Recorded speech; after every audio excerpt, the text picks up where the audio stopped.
Hi, this is Bindu, and I will be going over neural signaling today. The idea is to break the topic into smaller, manageable pieces of information and also understand the underlying physics behind the process, which often gets overlooked. So let's begin. The two hook questions are: how do neurons convert ion movement into rapid electrical impulses?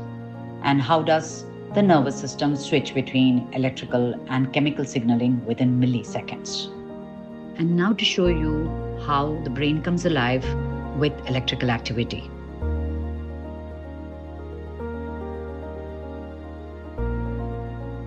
Now coming to the structure of the neuron. One good look at the structure and we can see a specialized cell that is well adapted for its function. And when we break down the structure of the neuron, we have a dendrite or dendrites, then the cell body, followed by a long cable-like structure which we call the axon, which could be surrounded by a layer of fat which is called the myelin sheath, which have a very important role to play. We're going to talk about that later. And then ending with the axon terminal. Now, the neural signaling is an electrical activity. Now, the neural signaling is electrical because of the movement of charged ionic particles across the membrane, which creates changes in membrane potential. And so what is membrane potential? Membrane potential is the difference in electrical charges across the cell membrane. How is the membrane potential maintained?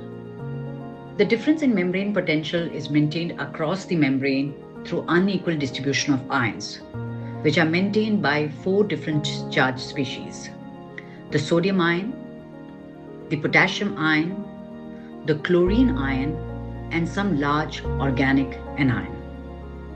Together, these 4 charge species maintain an overall negative charge on the inside, which means that negative charges are more than the positive charges on the inside, and an overall positive charge on the outside, which is the extracellular fluid that can be found on the outside of the membrane. Now, if I find the voltage of the inner membrane, it stands at minus 70 millivolts. That is, if I place 2 electrodes on either side of the membrane, I would find that the inner membrane is minus 70 millivolts more negative than the outside. So what is voltage? Voltage is a measure of electrical potential across the membrane. Does that sound a little bit complicated? Not to worry, we will simplify it. What you're looking at now is a neuron membrane, which is a typical membrane structure with a phospholipid bilayer and protein suspended in them, and the charge separation across the membrane. What you see here is that the sodium ions are more on the outside of the membrane, and the potassium ions are more to the inside of the membrane. But this difference in membrane potential is largely because the inner membrane has more negative charges than the positive charges. And the outer membrane, or the region outside the membrane, which is your extracellular fluid, has more positive charges than the negative charges. And this difference is what causes the electrical activity. Why is the inner membrane more negative? Well, the inner membrane is more negative due to 4 or 5 reasons. Number 1, the sodium ions are always more on the outside in comparison to the potassium ions on the inside. The large negatively charged protein, which are responsible for giving an overall negative charge to the inside, remain trapped. These are large organic molecules and they cannot pass through the membrane like the sodium ions can do. The membrane is more permeable to potassium ions and they can allow to move across through the membrane through the lead channels. And so therefore, you have more potassium ions leaving the membrane than sodium ions entering. And then of course the sodium-potassium bump. Now, the sodium-potassium pump is responsible for restoring the resting state of the membrane. When they do that, they pump out 3 sodium ions to the outside, but they only bring in 2 potassium ions from the outside to the inside using ATP. So these are the reasons for why there's an overall negative 70 millivolts maintained on the inside. And now let's talk about channel protein and their role in maintaining membrane potential. There are 3 important channel protein that are present in the neuron membrane: sodium voltage gated channel, potassium voltage gated channel, and sodium potassium pump.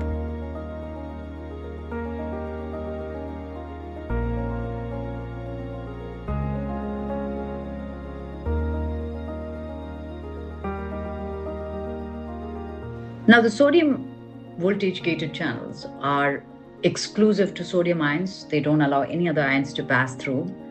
And they're also sensitive to voltage, which means they open and shut at a certain voltage. For example, when the inner membrane turns minus 50 millivolts, which is also called the threshold potential, is the time when sodium gated channels open and they allow sodium ions to migrate from the outside to the inside.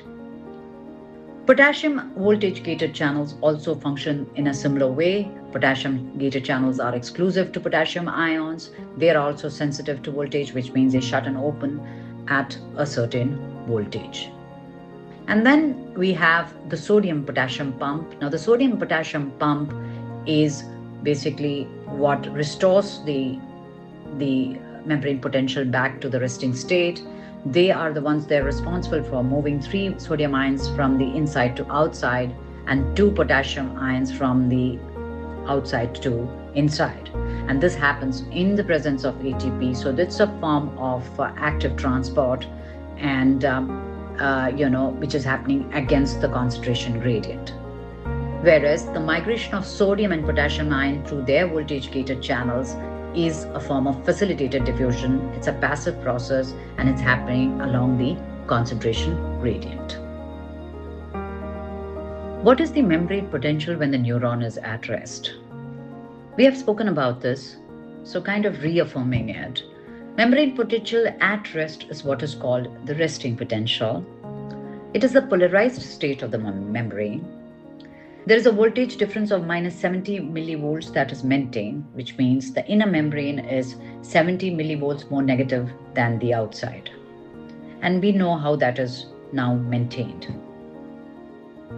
What triggers the electrical impulse in resting neuron? When the free nerve endings of a sensory neuron receives a stimulus, and the stimulus is detected by specialized receptors on the membrane, an action potential is generated.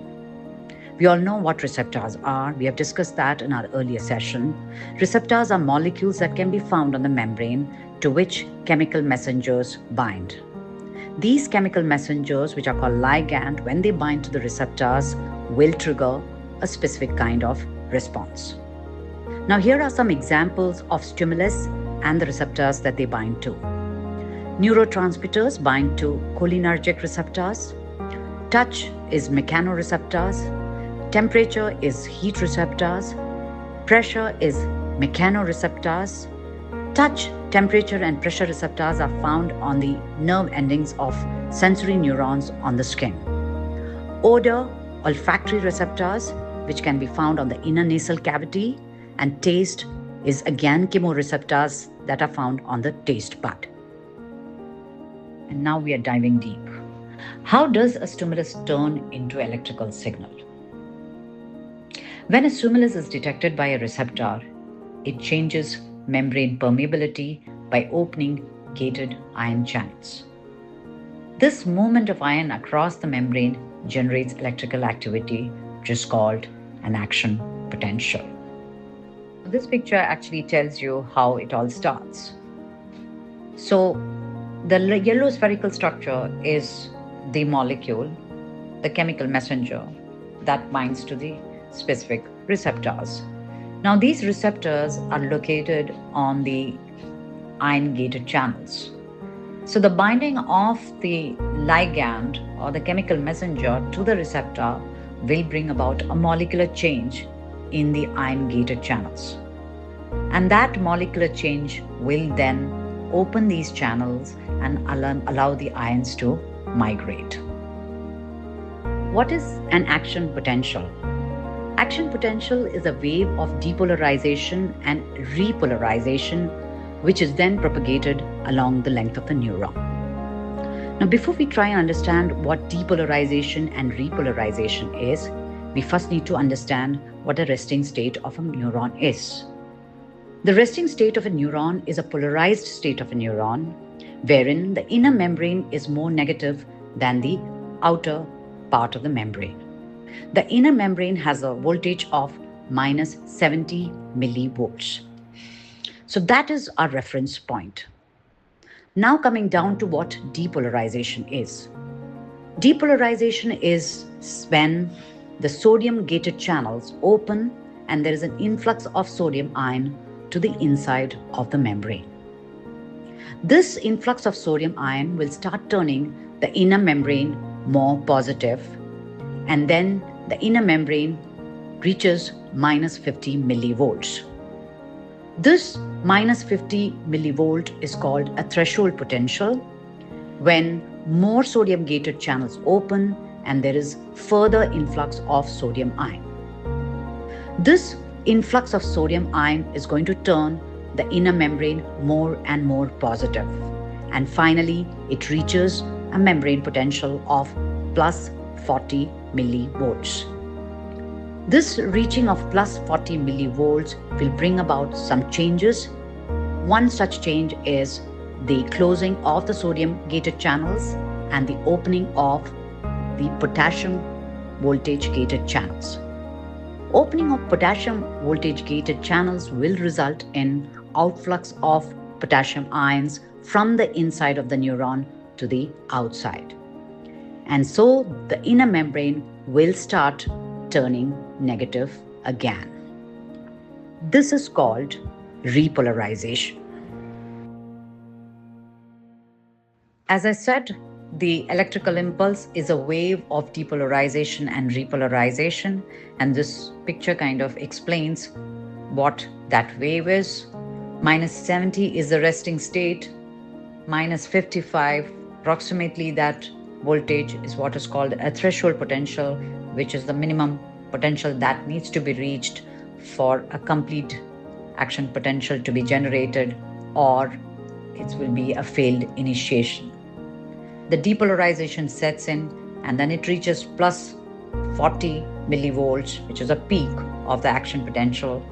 And then at that point, the sodium gated channels shut and potassium ions will be let out from the inside to the outside by the potassium voltage gated channels. So the repolarization sets in. So this wave is what is then propagated along the length of the neuron. All right. How is the wave of electrical impulse propagated? We have understood how it is generated at a region of the neuron, but how is it propagated? Now, this propagation of electrical impulse along the length of the neuron happens because of large influx of sodium ion through the voltage gated channels of sodium, causing a large number of positive charges to accumulate, which will then start to spread to the adjacent regions of the membrane by normal diffusion. This will then depolarize the neighboring region, causing the membrane potential to reach minus 50 millivolts, and so therefore more sodium voltage gated channels open and an action potential is generated in the neighboring region, and this will then continue. So this is how the depolarization and depolarization wave is propagated along the length of the neuron. This picture kind of makes that a little more clear as to what this migration is about. So you can see, so the left side of the membrane is the depolarized section of the axon, and to the right is the resting section or the polarized part of the axon. So as sodium ions migrate to the inside, sodium ions are naturally going to diffuse across to the region where they are low in concentration, and that's going to trigger the action potential in the neighboring region. Meanwhile, some of the sodium ions which are higher on the outside, onto the right hand side of the axon, will also migrate. So there's a local circuit that is created each time when the sodium ion migrate. So that's local current because there's a circular movement of charged species taking place in that specific region. Similar kind of circuits are going to be created along the length of the neuron. How is electrical impulse propagated in one direction? Electrical impulse is propagated in one direction due to some of the events that are taking place during action potential. After repolarization due to movement of potassium ion to the outside, the inner membrane becomes minus 70 millivolts and briefly becomes minus 80 millivolts, which is lower than the resting potential. This state of the neuron is called hyperpolarization. So what is the significance of hyperpolarization? The significance of hyperpolarization is that the neuron is non-excitable. In other words, you cannot generate an action potential at minus 80 millivolts. It is too low for a threshold potential to be reached. The other reason for why the impulse is propagated in one direction is the sodium-potassium pump. Now, the sodium-potassium pump restores the resting membrane potential by transporting 3 sodium ions to the outside and pulling in 2 potassium ion to the inside. During this time, the sodium voltage gated channel remains inactive, which means that it is physically shut for any migration of sodium ions. So therefore, any exchange of ions can only take place in the forward direction and not in the backward. The other reason, of course, is the fact that there are sodium ions diffusing, which means their concentration is increasing in the region where they're migrating, and therefore they are only going to migrate or diffuse across to the region where they are lower in concentration, and that is always in the forward direction.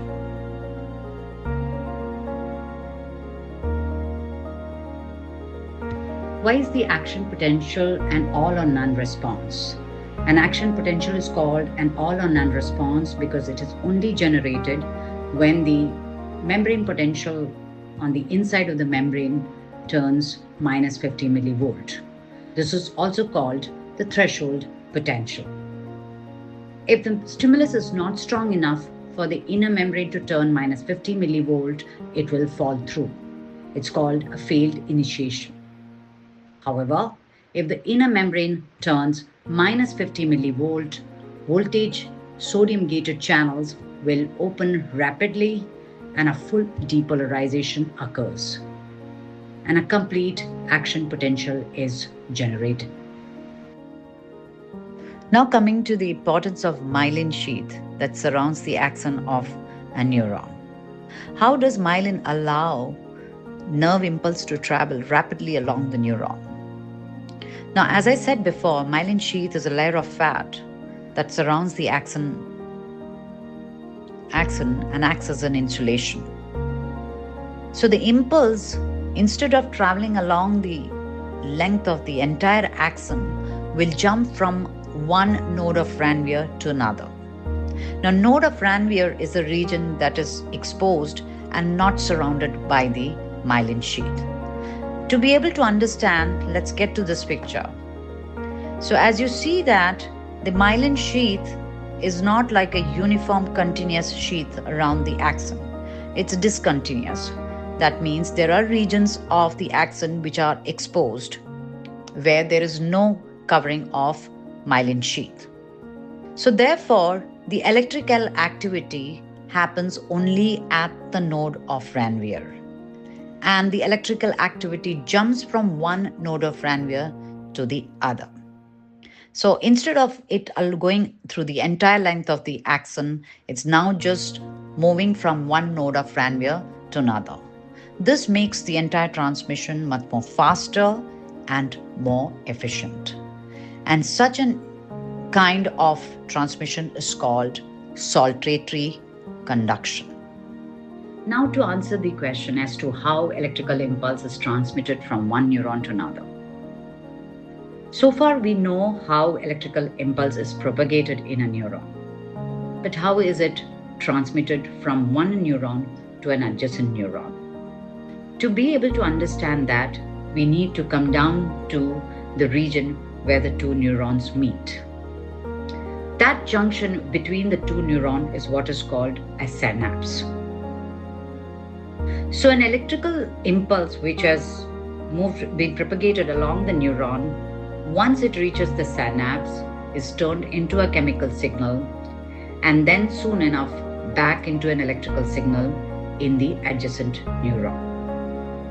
This kind of a transmission is what is called synaptic transmission. Now, to understand the details of this transmission, what you see in this picture is two ends of neuron. One a presynaptic neuron and the one below is a postsynaptic neuron. Now, the electrical impulse which has moved down the presynaptic neuron has reached the presynaptic terminal. Once it reaches the presynaptic terminal, calcium voltage gated channels open and calcium ions from the outside will migrate to the presynaptic terminal. And that migration of calcium ion will cause a signal transduction pathway. And that signal transduction pathway will then result in vesicle containing neurotransmitters to start to undergo exocytosis, expelling the neurotransmitters into the region between the two neurons, which are called the synaptic cleft. The expulsion of the neurotransmitters into that synaptic cleft would result in them binding to specific receptors that are found on the postsynaptic membrane. The binding of the neurotransmitters to the postsynaptic membrane will cause the activation of the action potential in the postsynaptic neuron. Synaptic transmission must be terminated quickly so that the neurons can be reset and remain ready for the next signal. So how does that happen? Now, to terminate the synaptic transmission, there is a molecule called acetylcholine esterase, which is an enzyme which is released into the synaptic cleft. This molecule can rapidly break down acetylcholine back into choline and acetate. Choline is reabsorbed back into the synaptic terminal. Acetate generally diffuse across, and sometimes they are also transported back into the mitochondria, where they could be turned back into acetyl-CoA, which is used in the synthesis of acetylcholine. Now, neurotransmitters that work at the synaptic junctions are of two kinds: inhibitory and excitatory. Now, the excitatory neurotransmitters will depolarize the postsynaptic membrane, and that is caused by opening of the sodium voltage gated channels. Once the sodium ions migrate, an action potential is generated. Examples of excitatory neurotransmitters are acetylcholine and norepinephrine. So what about inhibitory neurotransmitters then? Now, inhibitory neurotransmitters can hyperpolarize the postsynaptic membrane, decreasing the likelihood of generating an action potential. They may even open potassium and chlorine channel and turn the inner membrane more negative. Examples are GABA and serotonin. Talk about certain kinds of chemicals which can affect synaptic transmission. So here we're going to talk about two molecules, one which is called neonicotinoid, which is a pesticide, a very popular pesticide, and the other one is cocaine, which is a recreational drug. Now, neonicotinoids are known to bind to acetylcholine receptors in insects and invertebrates. And what that binding does is it causes overstimulation, and that overstimulation can lead to paralysis and death. These molecules are also not broken down by acetylcholine esterase, so they remain in the synaptic cleft for a longer time. And that is also one of the reasons for overstimulation. Neonicotinoids are not very toxic to humans because the binding to human acetylcholine receptors are not strong enough. But there's a lot of hue and cry about neonicotinoids being toxic to non-target species such as bees and butterflies, which are not pests. Now coming to cocaine. Now cocaine blocks the reuptake of a neurotransmitter called dopamine at the synapse. So dopamine remain in the synaptic cleft for a longer time, and they overstimulate the reward pathway in the brain. And this is also the reason for why it causes addiction. So this picture kind of explains what happens when cocaine is consumed. Now the cocaine can go and block the reuptake receptors, and therefore dopamine continue to remain in the synaptic cleft for a long time, and then they tend to overstimulate the reward pathway, so the brain. Here are some examples of how neural signaling is disrupted. So I have taken 3 examples of neurodegenerative diseases. One is multiple sclerosis, the other is Alzheimer, and the third is Parkinson. Now, in multiple sclerosis, this is an autoimmune disease in which the immune system attacks the myelin sheath that surrounds the neuron, and this causes loss of electrical impulse, and that could lead to poor coordination and fatigue. The next is Alzheimer. Alzheimer is a degeneration of neurons in the brain, and that's largely due to formation of rogue proteins like amyloid plaques and tau tangles. There is a progressive loss of memory. The third is Parkinson. It occurs when the neurons in the brain slowly break down or die, resulting in severe drop in dopamine. So again, loss of motor function is one of the symptoms.